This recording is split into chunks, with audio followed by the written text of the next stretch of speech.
हम लक्ष्मी चौधरी अहाँ सब गोटे के गोड़ लागे छी। आई हम पुनः एकटा गणेश वंदना लऽ कऽ उपस्थित भेलहुँ हैं। एहि गीतक रचनाकार आदरणीय कवि कुमार आशुतोष राजेश जी छथिन। रचना अति उत्तम अछि। आशा करै छी जे अपने सब गोटे के नीक लागत। सब गोटे के बहुत बहुत धन्यवाद। भादव शुक्ल चौठ के अयला गौरी सुत एक दंता हे। भादव शुक्ल चौठ के अयला गौरी सुत एक दंता हे। विद्या दै छथि बुद्धि दै छथि विद्या दै छथि बुद्धि दै छथि सब सुख दाता हे। दै छथि सब सुख दाता हे।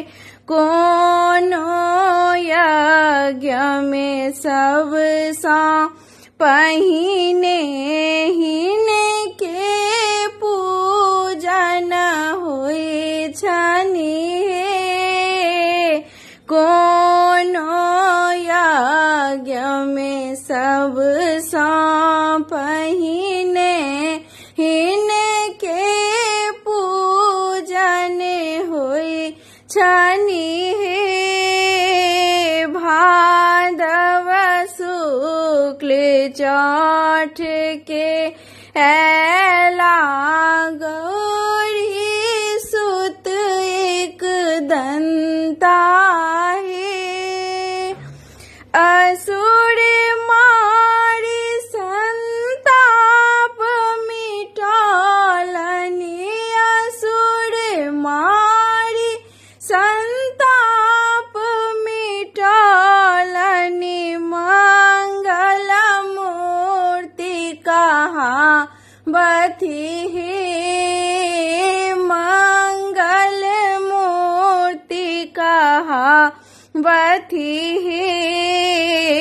पान पुष्प लड्डुआ मोदक हिनका मन बड़ भावनि हे। पान पुष्प लड्डुआ मोदक हिनका मन बड़ भावनि हे।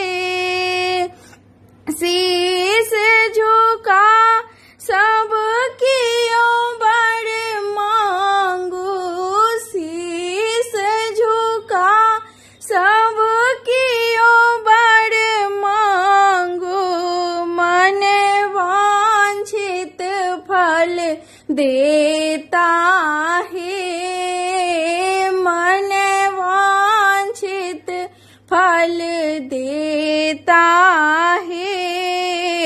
संकट मोचन संकट मिटता रिद्धि सिद्धि के देता हे। संकट मोचन संकट मिटता रिद्धि सिद्धि के देता है।